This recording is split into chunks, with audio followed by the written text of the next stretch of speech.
Mozambique, the country famous for having an AK-47 in its actual flag. And it is also the only nation whose name contains all the vowel sounds.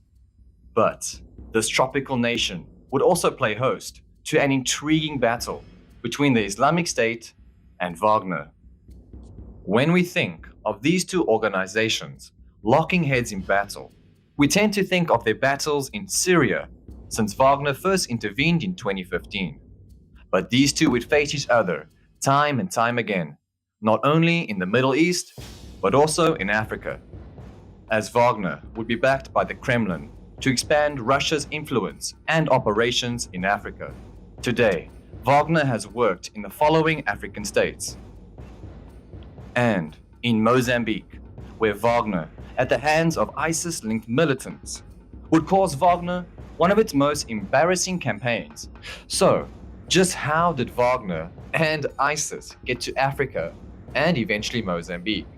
And what is their missions in Africa? For Wagner, they have stepped out of the shadows and into the mainstream since their involvement in Ukraine. But long before the special military operation, Wagner would have its hands in the cookie jar of Africa. For those of you who might not know, Wagner is one of Russia's most influential foreign policy tools, being backed up by the Kremlin to build diplomatic support for Russia in Africa and around the world. Having first been formed in 2014 by Putin's chef Yevgeny Prigozhin, Wagner would operate first in the Donbass and then around the world, as nations look for other solutions other than that of Western influence. By providing military services in exchange for resource concessions operated by shell companies, all owned by Wagner, which funnel these profits all the way back to the Kremlin, while also creating dependencies on Russian military assets for these African nations, being much cheaper as well than actual Russian military intervention, and allowing Russia plausible deniability, as Wagner are not Russian state troops, technically speaking. Putin seeks to use Wagner to rebuild Russian influence in Africa, as it once had since the fall of the Soviet Union, while simultaneously profiting of the resources in Wagner's area of operation. Having first arrived in Africa in 2016 in Libya, Wagner would expand further into Sudan and the DRC the following year in 2017. A couple years later, by 2019, Wagner's operations in Africa caught the eye of Mozambican President Felipe Nyusi. He would first hire Wagner's forces for security and personal protection during his election campaign in Mozambique. But at the same time in the country, an insurgency was brewing and gaining ever more momentum and wreaking havoc on the local populace in the northern Mozambican province of Cabo Delgado for the last 2 years. These insurgents, with links to the Islamic State, would come to be known as Al-Shabaab, or the youth in Arabic. This northern province, which is rich in some of the largest untapped gas deposits in the world, has also been one of the most deprived and undergoverned areas in an already extremely poor nation. These harsh social and economic factors, combined with the rise of radical Islam all around the world, led to the creation of Al-Shabaab. Having first been formed in 2017, they would only gain in strength, displacing hundreds of thousands of civilians through their terror campaign, causing concern internationally. The Mozambican government would be offered with the option of an international coalition force to come into the country to aid in maintaining the insurgency in the early stages of Al-Shabaab's escalation, as Mozambique's own troops would ineffectively combat Al-Shabaab, Mozambique's military itself being corrupt, with a lack of resources and not trained to deal with counter-insurgency warfare, with their own government being inept to stop the ISIS-linked insurgency, yet cautious to that of international involvement in the country. President Nyusi would turn to Wagner and expand upon their contract from just presidential security to that of a military training and a combat role to take on Al-Shabaab in Cabo, Delgado, and hopefully diminish the presence and force of this growing ISIS-linked insurgency. This new contract with Wagner would come to raise a lot of eyebrows worldwide, as Wagner was not the only PMC that bid for this contract with the Mozambican government. American and South African PMCs would have their name in question, but ultimately, President Nyusi decided with Wagner, due to Wagner effectively underbidding the competition and offering much cheaper rates, as well as the Mozambican government's sentimental value for Russia in that of their former Soviet Union and its aiding in independence from Portugal in 1975, after a 10-year-long war for independence. As news broke of Wagner's contract with the Mozambican government, Al-Shabaab would too catch wind of this new potential foe, increasing their preparations and funding through the Islamic State for more advanced weaponry, training, and munitions to take on Wagner. On September 10, 2019, approximately 200 Wagner mercenaries arrived in the capital of Maputo in Mozambique. Wagner had high morale that this campaign in Mozambique would be a success. Soon, they would train the Mozambican troops, where problems only started to begin.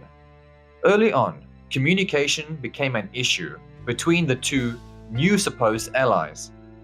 Wagner would come to see the Mozambican troops as being ill-disciplined and weak.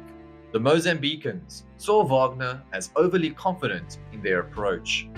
With poor cooperation, leads to poor outcomes on the battlefield. Wagner and the Mozambicans would soon find this out the hard way.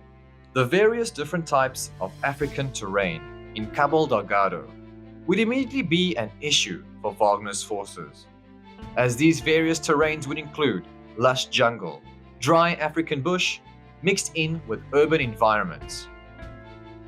Al-Shabaab had the advantage and knowledge of the terrain, and proven to be successful at guerrilla warfare tactics.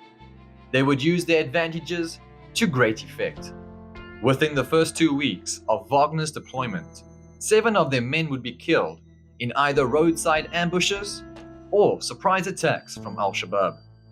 After sustaining unexpected losses in the opening 2 weeks of their operation through attacks on the ground, Wagner would shift their approach to being airlifted by helicopter wherever and whenever possible, other than drive on the hospitable roads, where an ambush was most probably lying in wait down the road. It seems Wagner had little knowledge or preparation in understanding their enemy and even the terrain as well. Al-Shabaab would continue to rely on their successful tactics after having some early success. Another incident of an Al-Shabaab attack would take place when an Al-Shabaab insurgent, disguised in a Mozambican army uniform, would sneak into a military base one night. A few moments later, this insurgent would fire upon all of those in the camp, further killing more Wagner and Mozambican troops in yet another surprise attack. The already strained relationship between Wagner and the Mozambican military would only seem to further nosedive off a cliff after this surprise base attack. Wagner would be ever more suspicious of the Mozambicans for not identifying the insurgent before they successfully entered the base. Wagner would too ask to seize and halt all joint operations and patrols with the Mozambican forces. Wagner would continue to find themselves outwitted by Al-Shabaab on the battlefield, sustaining more injuries and losses. By only the next month of October 2019, just a month or so after they first arrived in the country, Wagner would fully retreat 250 kilometers south to further gather intelligence and retrain, as they probably should have done beforehand anyway. This retreat would cause a major setback for the Mozambican government, as Wagner had shown its ineffectiveness to combat the insurgency. Apparently, 58 of Wagner's forces would actually quit the operation and return back to Russia following this withdrawal south. The unexpected number of high casualties, coupled with their strained relations with the Mozambican military, it was clear to see Wagner was not getting the results they would want, with the insurgency proving to be ever more difficult to defeat than they had anticipated. Deciding the effort in Mozambique was not worth the cost for Wagner and Russia in terms of resources and casualties. In the next month of November 2019, just a month after their withdrawal south, Wagner would pull the plug on all operations in Cabo Delgado and leave Mozambique in an embarrassing withdrawal. Approximately 11 to 15 of Wagner's mercenaries were killed, with a further 25 more being seriously injured in their 3-month spell in Mozambique. Following Wagner's withdrawal from Mozambique, Al-Shabaab would actually end up capturing and controlling more territory prior to Wagner's arrival. Although Wagner was now gone, Al-Shabaab still remained a key threat. The Mozambican government would still persist with the use of PMCs to combat the insurgency following Wagner's withdrawal. Wagner would be replaced by a South African PMC, being Dyck Advisory Group, or DAG for short. Dyck Advisory Group would attempt to finish the job Wagner could not. DAG would put up a good fight, but alone with the Mozambican troops, it would still be too much of an ask to put an end to the insurgency, as Al-Shabaab attacks on key infrastructure and urban populations would still continue. Al-Shabaab's continued war effort would culminate in 2021 and bring the conflict into the spotlight worldwide. At the Battle of Palma, a gas-centered coastal town where French energy giant Total Energy had invested in a massive project located near the town, worth billions of dollars. In late March of 2021, Al-Shabaab would close in on the town, quickly crushing the resistance of a few Mozambican troops situated at the time within the town. Al-Shabaab would end up killing dozens of civilians and foreign workers contracted to the nearby gas project. A few days after their attack, Dyck Advisory Group and the Mozambican military would rally and assault the town, recapturing Palma on April 5th, 2021. The town itself was left in absolute ruin. This recent attack on Palma would create headlines worldwide, bringing the conflict in a new light of discussion amongst the international community. The Mozambican government was too under the spotlight internationally to respond in some way to the insurgency and the major attack on Palma. After years of declining international military intervention in the country, President Nyusi would concede and allow for the first time foreign military intervention in Mozambique. Soon, in mid-2021, militaries from the fellow African states, such as Rwanda, with 2,800 troops, and a fellow 1,900 troops from SADC countries, being South Africa, Botswana, Tanzania, and Malawi, would all be deployed in Cabo Delgado, as well as further support from further abroad internationally, with advisors being sent to Mozambique from the United States and from the EU, in Mozambique's former colonial power in Portugal, providing training and assistance to Mozambique's military.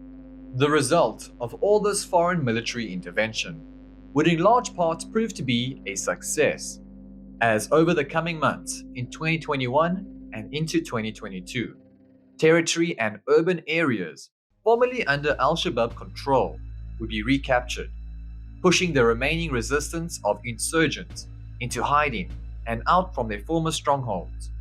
Importantly, the foreign military intervention would restore the local population in large areas back to their homes, helping bring a sense of normality for which the people of Cabo Delgado had not experienced in many years.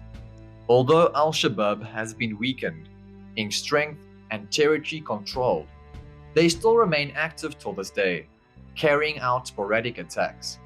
It's clear this conflict remains complex and will most probably need foreign military intervention to remain in the country for the foreseeable future. A political solution seems to be the only option to a genuine end to the violence in Mozambique. Now, coming back to Wagner, their failures in Mozambique is one of the times they really showed their vulnerabilities due to their overconfidence and just being unprepared for the enemy and the conditions they were to face. Wagner's failures in Mozambique would highlight the potential risks for hiring certain PMCs and that they are not always foolproof. ISIS and Al-Shabaab would teach Wagner that lesson in Mozambique of all places. Today, Wagner and ISIS still find themselves active all across Africa and the world. African governments are still open and willing to do business with Wagner and its backers in the Kremlin, as they are currently active in the following African countries of the Central African Republic, Libya, Mali, and Sudan. As the West continues to cause tension and negatively influence African states, mostly on their former colonies, African leaders will look for an alternative solution and ally, that being Wagner and Russia. As long as Africa is in a state of political instability and conflict through foreign interference, PMCs like Wagner and jihadist groups like ISIS and Al-Shabaab will continue to grow and escalate in their operations. Wagner and ISIS will both continue to play a part on the African continent for quite some time.